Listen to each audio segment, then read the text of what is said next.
Thank you, Madam Speaker. I rise to oppose vehemently these regulations on the following basis. Number one, when Kenya Kwanza was moving around traversing the country during the campaign period, they promised Kenyans many things. Amongst them, the Asola Fund. And they promised these things to be delivered within the first 100 days, most of them. And the Asola Fund, even if you took clips during the campaign trail, was to be interest-free. And Madam Speaker, you know Kenya Kwanza got used to moving around and dishing out money to hustlers. And the expectations after elections was that the same money that was being dished out during the campaign period will continue to be dished out, and even much more, from government after the elections. But now the hustlers have turned around. They have changed their mind. They have discovered that what they promised is not practical. And they are now putting interest on the money that they promised to give hustlers for free.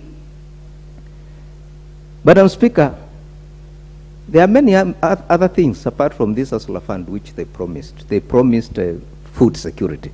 We know people out there are dying of hunger. Especially in my constituency, I've lost 4 people out of hunger.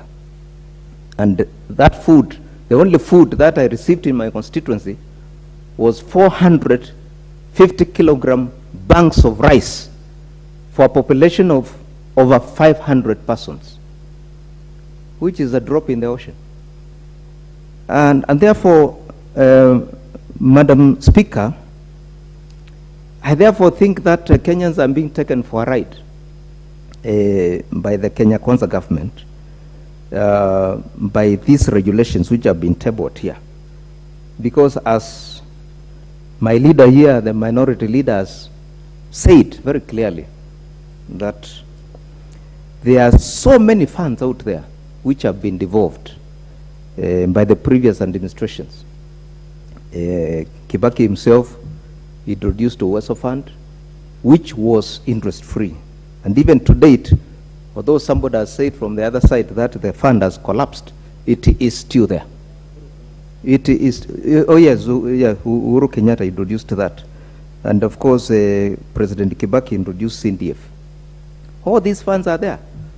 Jubilee also came and introduced GAF. It is there. And it is free. It's free money.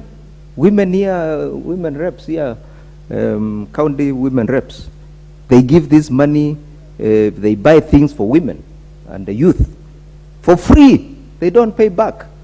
They buy umbrellas. They buy bodabodas.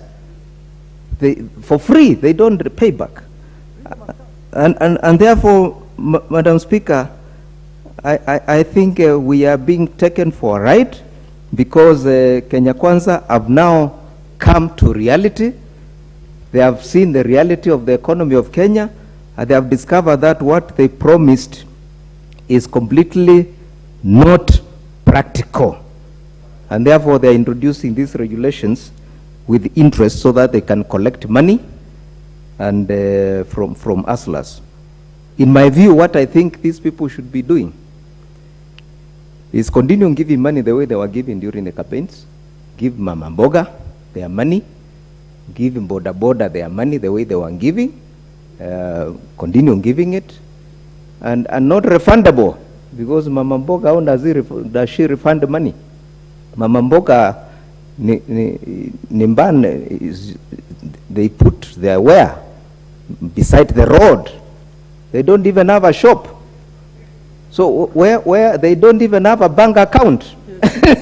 So how will you pay? How will you pay back?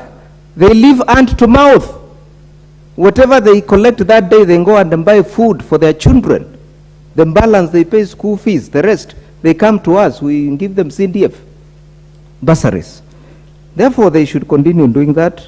And in my view, instead of wasting time tabling regulations here, putting people at risk, because when you put a law in parliament, it's like you are now giving notice that you are going to arrest these people, because this will become law. So I'm passing a message to the hustlers down there that you will go to jail if you receive this money, because you will not pay. You will not be able to pay. And therefore, be careful, be warned in advance. Be warned in advance. Don't take this money. And therefore, Madam Speaker, what I expect Kenya Kwanza to be doing is to reduce taxation